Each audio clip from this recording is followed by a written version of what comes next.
Assalamualaikum warahmatullahi wabarakatuh. Bismillahirrahmanirrahim. Alhamdulillahirabbil alamin.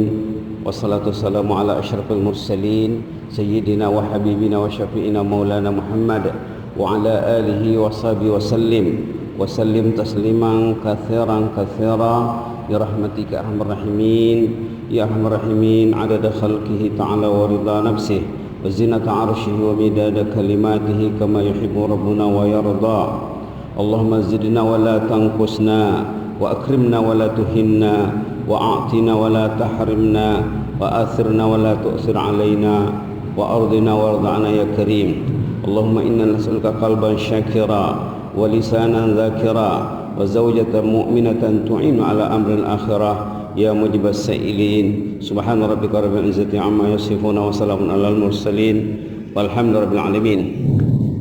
Alhamdulillah alamin.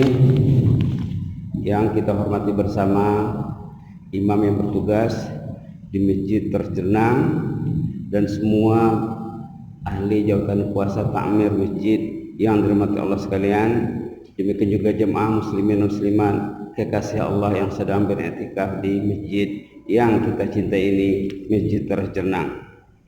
Alhamdulillah, kita jangan lupa berniat ya, niat iktikaf menunggu salat Isya supaya kewujudan kita, keberadaan kita di masjid ini dikira sebagai ibadat. Di samping kita coba mengikuti satu tajuk pembicaraan tentang keajaiban perubatan langit. Keajaiban perubatan langit. Kadang-kadang manusia ini karena terlalu dirintangi oleh urusan keduniaan, kadang-kadang bila ada masalah lupa dengan perubatan langit. Di sini kisah benar ya, kisah benar yang dibawa dari Bandar Seri Begawan. Terjadi 24 Februari 2019, setahun lebih sedikit saja ya. Kisah seorang jemaah di masjid sesudah salat subuh, kami ada kuliah subuh di sana hari Ahad. Seorang jemaah semasa mendengar tazkirah subuh datang menangis. Selepas kuliah subuh datang menangis berjumpa. Nangis dia, ini ceritanya. Kemudian dia mengemukakan isi hatinya ya, bercurhat, mencurahkan isi hatinya. Dia cakap, saya tadi sepanjang mendengar ceramah saya menangis katanya. Karena kebetulan bahan ceramah yang disorot bertajuk perubatan alternatif yang didambakan. Cerita berlapis cerita. Cerita awalnya cerita seorang dokter di Bandung. Nama dokternya Dr. Agus. Dr. Agus ini uniknya dia dokter pakar bedah ya. Bila dia mau merawat pesakit, dia tanya dulu pesakit, ibu, bapak, sebelum jumpa saya sudah jumpa Allah enggak? Katanya. Dr. Agus tidak mau merawat pesakit yang koneksinya dengan Allah terputus. Dr. Agus tidak mau merawat pesakit yang koneksi dengan Allah error. Dia membetulkan koneksi dulu. Bapak, ibu tadi sudah sembahyang taubat. Bapak, ibu tadi sudah sembahyang hajat, sudah sembahyang istikharah sebelum jumpa saya. Kebanyakan pesakit bila ditanya sudah melapor kepada Allah enggak? Belum dokter katanya. Lalu ada tempat bilik di sana, tempat wudu ada, silakan berwudu, salat dulu, beristighfar dulu, bertaubat dulu kepada Allah, jumpa Khalik baru jumpa makhluk. Ini yang dicadangkan oleh Dr. Agus. Rata-rata keberkesanannya sangat tinggi. Malah terdapat di antara pesakit yang bila disuruh menghadap Allah, membaiki koneksi dengan Allah, bila dia menangis, beristighfar, sembahyang hajat, sembahyang taubat, ramai di antaranya selepas salat dan berdoa sehat jadinya. Ini terjadi di sana ya. Jadi pembantu Dr. Agus ini namanya Rudi. Rudi bertanya kepada dokter, Kok sehat terus? Belum diperiksa sudah sehat. Kata pembantu Dr. Agus, namanya Rudi. Kata Dr. Agus, iya betul, tadi koneksi dengan Allah terputus, lain dengan Allah terputus. Jadi kehidupan manusia yang lainnya dengan Allah error, terputus, yang lainnya dengan Allah sambungan tidak bagus, koneksi tidak bagus, banyak masalah hidup yang tidak terurus, termasuklah masalah kesehatan. Bila koneksinya sudah baik, dia menyadari keinsafannya, menginsafi kelemahannya, dia menyadari kelemahannya, dia banyak dosa. Kenapa orang itu sakit? Rata-rata orang itu sakit kan Allah uji dia karena banyak silapnya kepada Allah. Lalu kata Dr. Agus, tadi hubungannya dengan Allah putus, sekarang kita coba sambungkan. Bila hubungan sudah tersambung dengan Allah, subhanallah, kesananya sangat tinggi sekali. Nah, ini cerita sahabat di sini. Sahabat ini dia masalahnya stroke ya. Sebelum dia stroke, dia sudah bercadang nak pergi umrah, sudah siap visa, sudah siap tiket. Time nak berangkat umrah, dia sakit, dia dirawat di hospital di Jakarta. Orangnya orang Sumatera ya, orang Lampung, tapi datang berdakwah ke Brunei.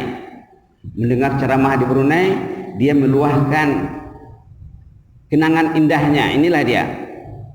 Katanya, saya pernah stroke, dirawat di hospital Jakarta. Pada hari yang dia seharusnya berangkat, dia masih ditahan di hospital, masih dirawat di hospital. Lalu dia minta izin sama dokter. Dokter, izinkanlah saya. Mula-mula dokter tak kasih, dia keluar. Dia keluar dengan susah payah, dengan bertungkat. Di airport dia pakai troli. Troli itulah tungkatnya. Dia paksakan dirinya, dia yakin akan pertolongan Allah. Nah, ini orang yang lain dengan Allah kuat, lain dengan Allah bagus, clear. Dia yakin kepada Allah. Lalu dia keluar dari hospital, berangkat ke airport. Kebetulan penerbangannya melalui Kamboja ya, Jakarta, Phnom Penh, Jeddah. Sepanjang perjalanan dia berzikir. Apa zikirnya? Ada di sini ya. Subhanallah walhamdulillah wala ilaha illallah wallahu akbar wala haula wala quwata illa billahil aliyyil azim. Tidak berhenti lidahnya berzikir. Zikir ini kalau kita perhatikan ya, subhanallah tasbih, walhamdulillah tahmid, wala ilaha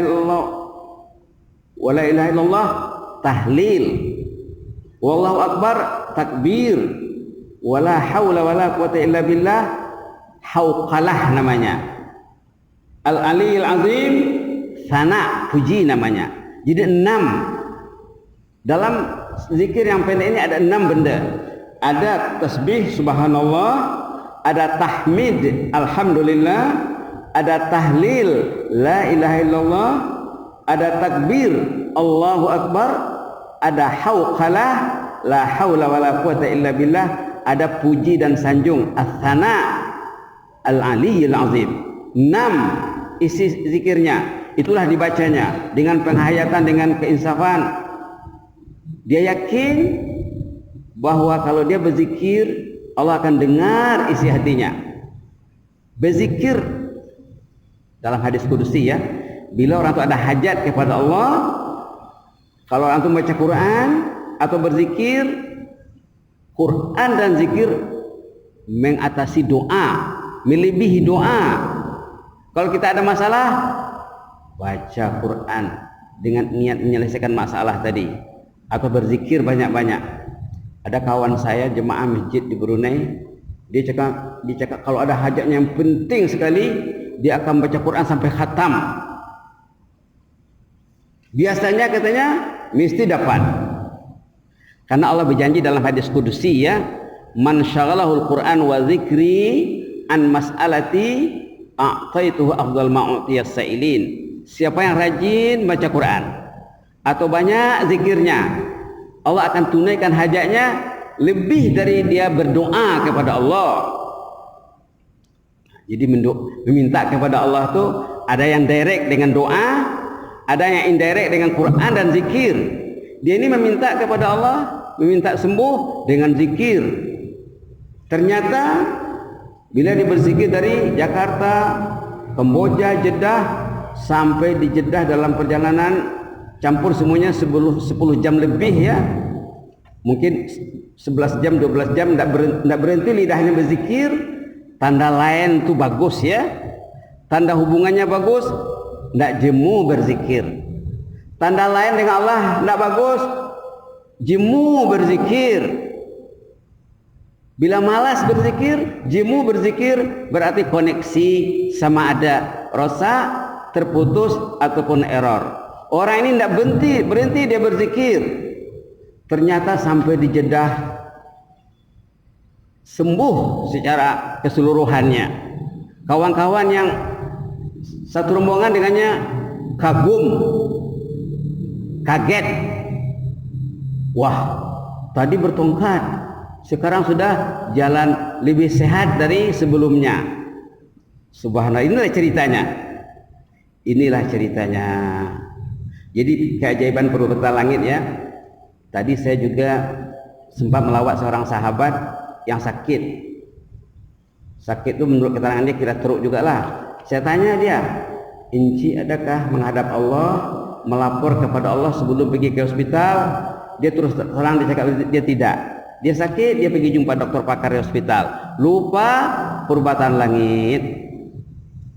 Berarti manusia itu menggantungkan harapan kepada makhluk, lupa kepada Khalik. Padahal yang memberi kesembuhan Allah. Wa idza maridtu fahuwa yashfin. Ayat dalam surah Asy-Syu'ara ya. Kalau orang tersakit, yang beri kesembuhan Allah, tapi dia mengadu kepada makhluk, lupa kepada Khalik. Bahkan makhluk nomor satu, makhluk tak boleh buat apa-apa. Wala haula wala quwata illa billah, kan ada di sini ya. Wala haula wala quwata illa billahil azim.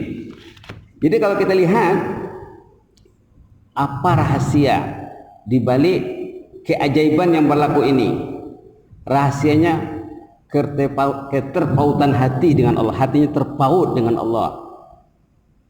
Dari mana datanya hati yang terpaut dengan Allah? Dari keimanannya yang hebat ya, yang dikatakan oleh ulama daripada ma'rifah. Ma'rifah dengan Allah itu keyakinannya kepada Allah melahirkan husnuzan. Husnuzan ini artinya apa? Keyakinan yang kuat. Bila orang tu sakit, pergi klinik, pergi hospital, tidak ingat Allah, berarti dia bukan berhusnuzan, zonnya lemah ataupun keyakinannya lemah ya.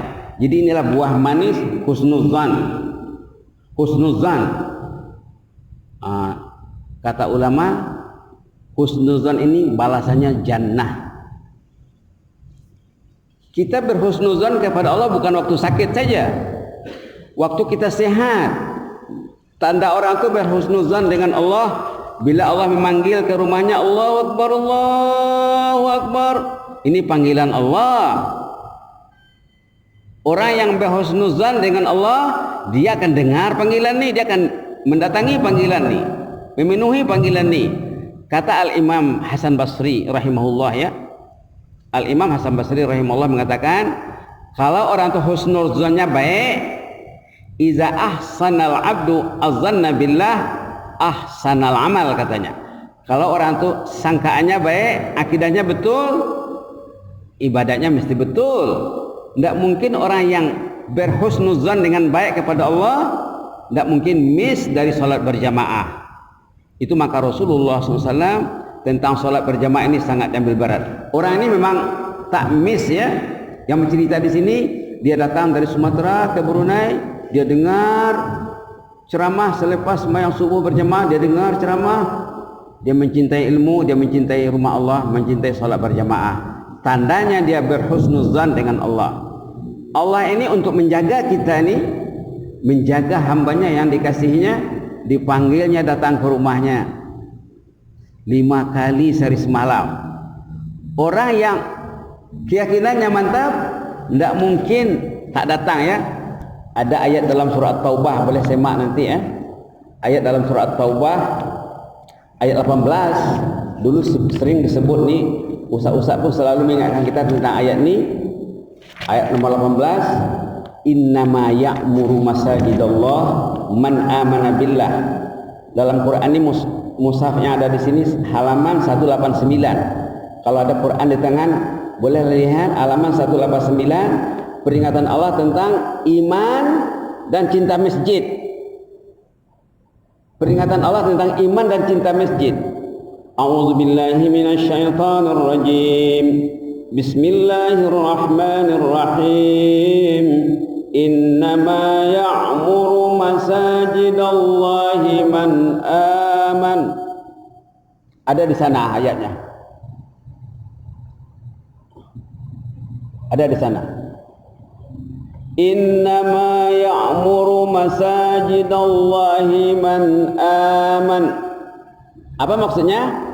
Yang rajin datang ke masjid itulah orang yang beriman. Orang yang beriman tidak mungkin jauh dari masjid.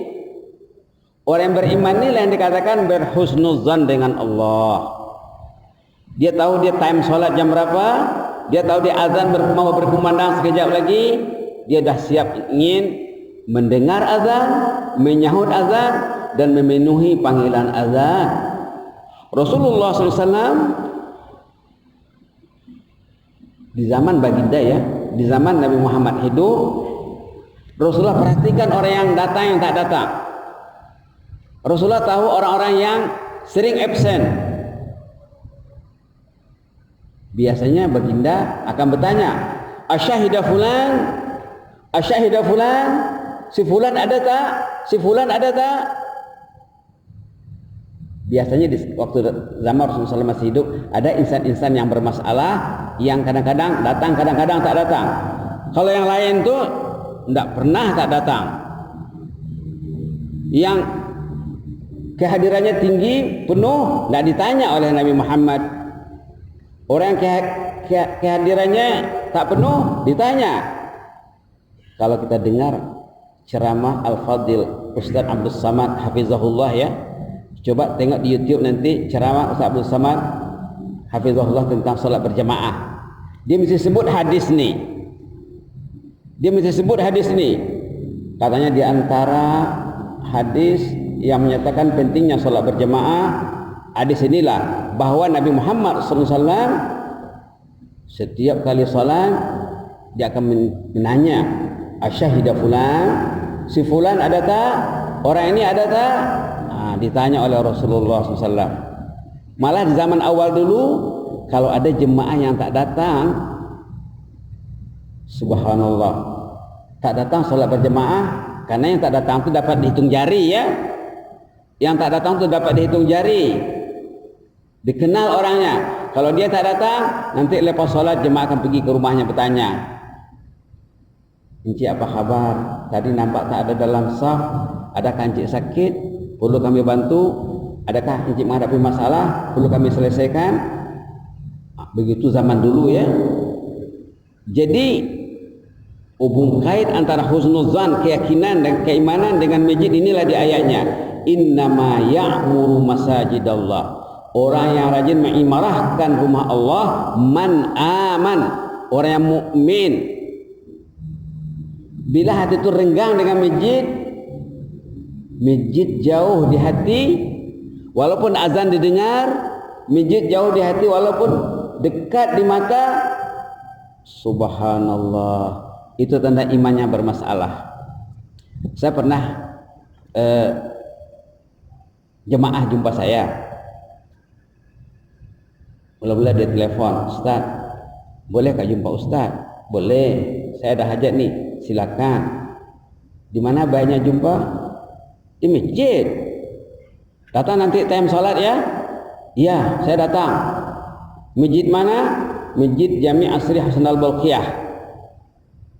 Masjid yang termegah di Brunei ya. Ada Datuk Rashid, dia tahu lah ya. Dia sudah sering ke sana. Masjid Jami' Asri Hasan Al-Bolkiah. Datang nanti ya? Iya, datang. Time sholat saya cari tidak ada dia. Tidak ada. Lepas sholat dia tahu rumah saya, dia datang ke rumah. Tadi kan janji jumpa di masjid. Allah Ustaz katanya, masjid itu nampak dekat di mata, tapi jauh di hati Ustaz. Jalan ke masjid itu gelap Ustaz. Jalan ke masjid itu bersemak belukar Ustaz. Terus terang dia. Terus terang, ini bagus ya. Manusia yang terus terang bagus. Artinya boleh diatasi, boleh dirawat, boleh ditolong. Tapi kalau dia diam saja, kenapa tak ke masjid? Tak ada cerita, tak ada mengeluh, tak ada apa, oke aja. Sebenarnya tak oke, sebenarnya KO tu ya. Sebenarnya KO tu bukan oke tu. Inilah dia. Jadi intinya apa? Intinya orang ini kena berhusnuzan kepada Allah. Dari mana lahirnya husnuzan? Husnuzan katanya buah manis dari ma'rifah. Ma'rifah. Macam mana ma'rifah ini? Ma'rifah ini panjang ceritanya. Mungkin sudah pernah juga sahabat-sahabat ustaz-ustaz menerangkan tentang ma'rifatullah. Karena sebenarnya starting beragama ini dulu dari kecil didengar orang-orang tua cakap di kampung, awaluddin ma'rifatullah katanya. Nak starting beragama ini ma'rifatullah dulu. Sama ada melalui sifat 20, sama ada melalui nama-nama Allah, terutama yang ada dalam Al-Fatihah. Bismillahirrahmanirrahim. Ar-Rahman, Ar-Rahim kita kena faham. Alhamdulillahi Rabbil Alamin. Rabbul Alamin kita kena faham. Ar-Rahmanir Rahim. Disebut lagi Ar-Rahmanir Rahim. Di basmalah tadi sudah ada Bismillahirrahmanirrahim. Lepas Alhamdulillah ada lagi Ar-Rahmanir Rahim. Adakah ini berulang? Kata ulama tidak berulang. Bukan ada perulangan. Benda yang berulang dalam firman Allah. Bismillahirrahmanirrahim. Ar-Rahmanir Rahim itu sana lain. Ar-Rahmanir Rahim di sini lain. Kita kena belajar. Malik Yaumiddin, Malik ataupun Malik. Bila kita sudah paham tentang nama-nama Allah, sifat-sifat Allah yang ada dalam Al-Fatihah, kita akan belajar lagi Allahu Akbar. Kita akan belajar lagi Subhanallah. Subhanallah ya. Subhanallah. Saya dengar seorang ulama kenamaan yang sering diundang ke Malaysia berceramah, ulama dari Syam, dari Syria, Profesor Dr. Muhammad Ratib An-Nablusi Murabbi, pendakwah yang dikenal seluruh dunia. Kalau di Rantau Melayu ini orang kenal dengan Ustaz Abdul Samad Hafizahullah. Dunia semuanya mengenal Profesor Dr. Muhammad Ratib An-Nablusi. Semua negara Eropa, semua negara-negara Islam kenal dengan orang ini. Masih hidup, umurnya sudah lebih 80 tahun. Profesor Muhammad Ratib An-Nablusi. Profesor ini menerangkan makna Subhanallah. Saya dengar ceramahnya di YouTube, terpegun saya mendengarnya. Dia cakap Subhanallah tuh, kalau makna yang kita tahu dari kecil, Maha Suci Allah. Dia cakap Subhanallah, ini ma'rifatullah nih ya, jalan untuk ma'rifatullah. Subhanallah itu ada 3 kontennya dicakap. Pertama tanzih, yang kedua al-ijlal, yang ketiga al-khudu'. Nah, kita akan belajar benda ini. Kata Imam Syafi'i, wajib orang Islam belajar bahasa Arab. Kata Imam Syafi'i, wa ala kulli muslim an yata'allam min lisanil Arab ma balaghahu juhduh. Orang Islam wajib belajar bahasa Arab setakat yang dia boleh buat. Takkan tak boleh belajar Subhanallah. Takkan tak boleh belajar Ar-Rahman Ar-Rahim, Malik Yaumiddin. Maka Profesor Muhammad Ratib An-Nablusi mengatakan Subhanallah itu maknanya ada 3. Pertama at-tanzih, membersihkan, mensucikan. Apa maksud tanzih?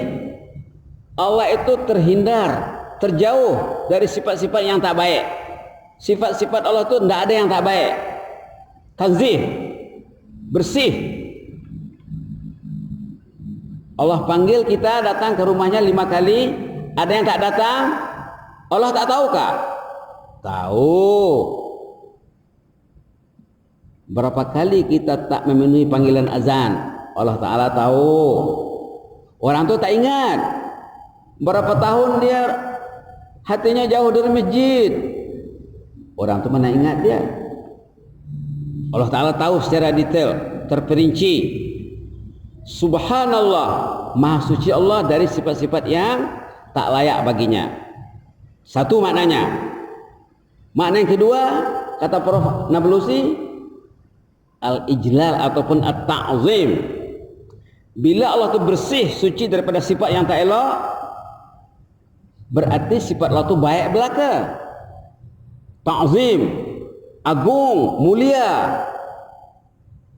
Bila Allah Ta'ala maha suci, bersih daripada sifat yang tak baik, muliakanlah Allah, agungkanlah dia. Dia yang mempunyai al-asma'ul husna, 99 nama ya, asma'ul husna. Agungkanlah. Macam mana nak mengagungkan? Makna yang ketiga, al-khudu', akur. Dia panggil, datanglah. Dia panggil, dengarlah. Dia panggil, sahutlah. 3 ya. Makna subhanallah, ini belajar ma'rifatullah. Belajar ma'rifatullah daripada belajar tasbih. Tasbih itu apa maknanya? Allah itu bersih, terhindar, terjauh, tak mungkin sifat yang tak elok. Semuanya baik belaka. Bila sifat Allah itu baik belaka, macam mana lagi? Ya patuhilah. Itu makna yang ketiga, al-khudu' wa ta'ah. Jadi 3 maknanya ya. Makna at-tanzih, bersih dan suci daripada sifat yang tak elok. Kemudian makna al-ijlal wa ta'zim, mengagungkan, memuliakan Allah. Makna yang ketiga, al-khudu', patuh, akur. Allah yang bersifat maha agung, maha besar, dia memanggil kita datang ke rumahnya. Kenapa kalau sultan contohnya datang ke sini, datang Sultan Selangor ke sini, mesti penuh masjid. Orang-orang tertentu tu wajib ada di depan nih. Ada dulu sahabat saya datang dari Arab. Dia itu mantan dekan Fakulti Usuluddin di Universiti di Arab. Datang bertamu waktu saya duduk di section 2. Dia berceramah, saya suruh dia bertazkirah di masjid di Surah Ihsan, tazkirah subuh. Dia tazkirahnya tidak panjang, pendek saja. Kalau kamu membesarkan Allah, katanya, dia tahu dekat Surah Ihsan itu ramai profesor di sana, Pak. Pengurusi EJK Surah pun profesor. Dia cakap, saya ramai tahu ada profesor di sini, katanya. Pensarah, katanya. Pegawai-pegawai kerajaan ramai di sini. Dia cakap, kalau Anda profesor, kalau Anda datuk, contohnya yang datuk lah ya, kalau Anda ada jawatan dalam masyarakat, Anda mesti saf pertama dalam sholat, katanya. Sholat berjamaah. Itu dia mengagungkan Allah tuh. Anda profesor, Anda jangan masbuk, jangan di belakang, Anda mesti di depan. Dicakap. Itu namanya ijlal tadi, mengagungkan Allah. Mana khudu', akur, tunduk. Lepas dia ceramah, jemaah yang orang-orang biasanya jumpa saya. Hebat juga ceramah kawan ustaz itu, katanya. Katanya profesor di depan. Kami orang-orang biasa ini di mana? Saya cakap, kalau encik yang saf pertama, encik lah yang profesor, saya cakap. Subhanallah. Encik lah yang layak diberi jabatan untuk menggelar profesor itu. Karena di dalam hadis dikatakan, kalau orang tuh tahu fadilat saf pertama, katanya mesti berebut nak saf pertama itu. Tak mampu berjalan, merangkak, katanya, nak mengejar saf pertama itu. Jadi kalau kita pergi ke masjid, kita mesti berniat nak meraih saf pertama, jangan mau di belakang. Itu namanya al-ijlal, mengagungkan Allah, membesarkan Allah, wal khudu', taat kepada Allah Subhanahu wa taala. Begitulah ya. Subhanallah.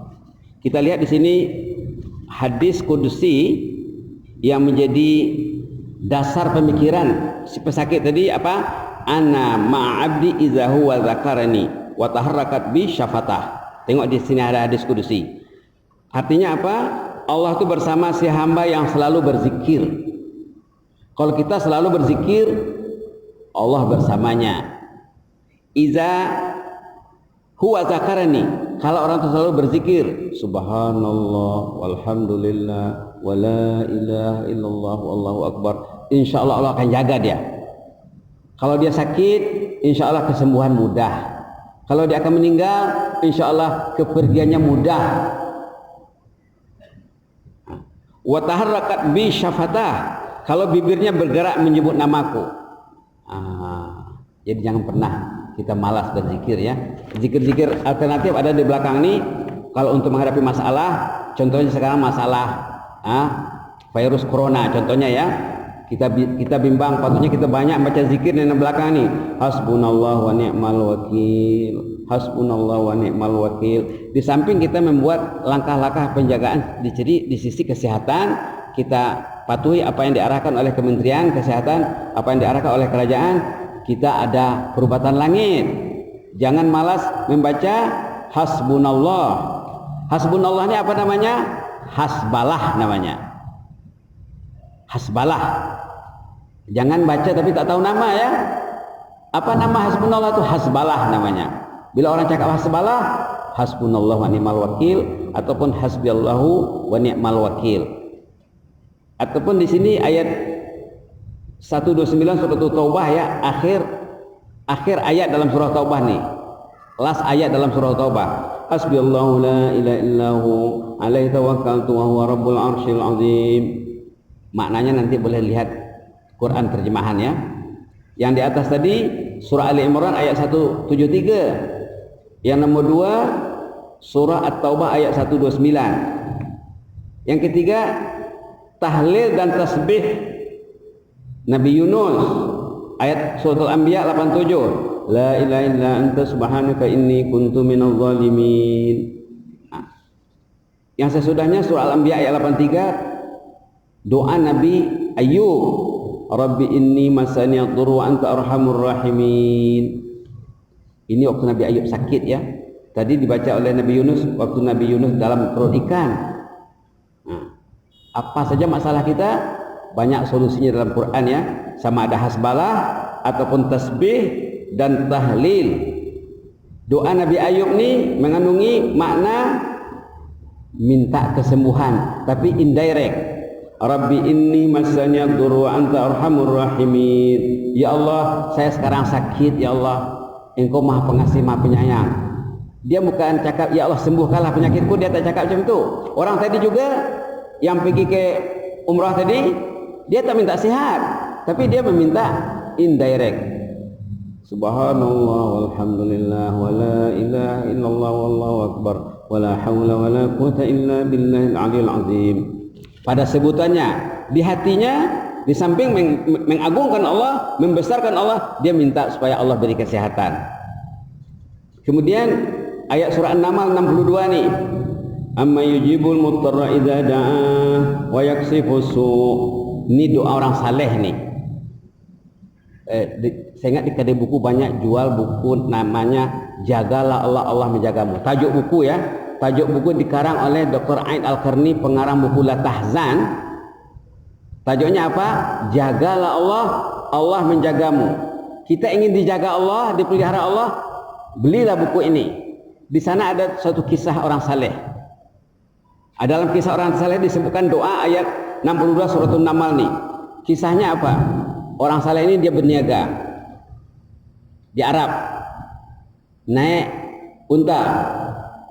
Tiba-tiba di tempat yang lengang ada orang yang menghadangnya, berlakon seperti orang yang susah. Encik, tolonglah saya tak ada kendaraan, saya tak ada makanan, tak ada duit, bawalah saya, bolehlah saya menumpang di atas unta encik ini. Dibawalah oleh orang saleh tadi. Oke, silakan naiklah, dibawanya. Sampai suatu tempat yang dia dah target, ni orang jahat sebenarnya, dia dah target, dikeluarkannya senjatanya, nyawa atau harta katanya. Kalau bahasa Arabnya, wallahi la'aqtulannak, jiwa anda akan melayang sebentar lagi. Tadi saya ikhlas nak menolong awak, ini lain pula ceritanya. Wallahi la'aqtulannak, nyawa atau harta. Anak-anak saya kecil saya tinggalkan, kalau saya meninggal anak-anak saya jadi anak yatim lah nanti, siapa yang jaga dia? Wallahi la'aqtulannak, nyawa atau harta. Wah, tidak dapat ditawar lagi. Lalu dia cakap apa? Bolehkah saya sembahyang sunat 2 rakaat? Silakan, tapi jangan baca ayat panjang-panjang nanti. Dia pun sembahyang. Bila dia sembahyang lepas baca Fatihah, inilah ayat yang dibacanya. Tidak ingat ayat kursi, tidak ingat suratul ikhlas, tidak ingat yang lain. Ini je. Amma yujibul mutarra idza da'a wa yaksifus su'. Dibacanya 1 kali, dibacanya 2 kali, ulang-ulangnya bacaannya 1 kali, 2 kali, 3 kali. Subhanallah. Amma yujibul mutarra idza da'a, amma yujibul mutarra idza da'a, amma yujibul mutarra idza da'a. Dah 3 kali dibacanya, datang makhluk Allah membawa pedang terus memenggal leher penjahat tadi. Subhanallah. Lepas dia sembahyang, kawan tu dah terpotong lehernya. Yang bawa pedang tadi masih ada. Man anta ya turab? Who are you? Kamu ni siapa sih? Dia cakap, saya utusan man yujibul mutarra idza da'a. Saya utusan Allah. Kali pertama anda membaca ayat ini tadi saya masih di langit ke-7. Kali kedua anda baca saya sudah langit ke-4. Kali ketiga anda baca saya sudah sampai di bumi dan kerja saya sudah selesai. Coba kira, amma yujibul mutarra idza da'a, amma yujibul mutarra idza da'a, amma yujibul mutarra idza da'a. Tak sampai 20 second dari langit ke-7 ke bumi. Inilah keajaiban doa ni ya. Tolong cari bukunya Jagalah Allah, Allah Menjagamu, karangan Dr. N. Al-Qarni, terbitan Pustaka Risalah Batu Kif. Kemudian yang lain-lain itu boleh juga kita baca ya. Istighfar Qur'ani 15 dalam 1, Istighfar Nabawi 12 dalam 1, kemudian tambah dengan doa Nabawi untuk keluarga tersayang. Ini ada cerita ini, cerita Kak Brunei. Belum sampai sebulan saya ceramah di masjid di sana. Lepas saya ceramah ada seorang jemaah datang, masih muda. Ustaz katanya, doa ini Allah minni as'aluka qalban syakira wa lisanan zakira wa zaujatan mu'minatan tu'inu ala amril akhirah. Saya amalkan sangat mujarab sekali Ustaz katanya. Dia katanya istrinya susah nak diajak tutup aurat, susah nak diajak baca Quran. Ini doanya. Jadi perubatan ini bukan perubatan jasmani saja, rohani juga ya. Dibacanya doa ini sekarang katanya, tahu tak Ustaz, dia yang membangunkan saya untuk qiyamul lail. Dia lebih dulu bangun, dia lebih ramai, lebih rajin baca Quran dari saya sekarang katanya. Inilah doanya. Ini boleh diaplikasikan untuk anak lelaki, anak perempuan, untuk keluarga, untuk masyarakat dan untuk teman juga ya.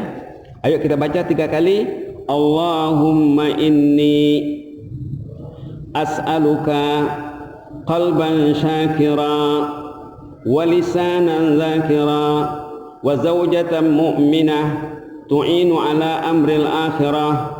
Serentak saja ya. Allahumma inni as'aluka qalban syakira wa lisanan zakira wa zawjatan mu'minatan tu'inu ala amril akhirah. Allahumma inni as'aluka qalban syakira wa lisanan zakira wa zawjatan mu'minatan tu'inu ala amril akhirah. Inilah dulu ya. Mudah-mudahan ada manfaatnya ya. Yang di bawah itu ada doa 10 dalam 1. Kita akan baca juga, Allahumma zidna wa la tanqusna wa akrimna wa la tuhinna wa a'tina wa la tahrimna wa asirna wa la tu'sir alaina wa adina wa arda'na ya karim. Mudah-mudahan Allah mendengar doa kita. Yang penting jangan lupa menadahkan tangan kepada Allah, mengadu kepada Allah kalau ada apa masalah. Jangan hanya menghadap dokter saja, pusat kesehatan dan hospital saja lupa Allah. Itu yang tak mau Dr. Agus yang di Bandung, tidak mau dia merawat orang yang lainnya dengan Allah terputus, lainnya error. Mesti baiki dulu hubungan, biasanya keberkesanannya sangat tinggi. Malah ada yang tak jadi dirawat dah sembuh sendiri. Karena kesembuhan adalah milik Allah. Amin ya rabbal alamin. Aku qouli hadza wa astaghfirullah wa lakum. Wassalamualaikum warahmatullahi wabarakatuh.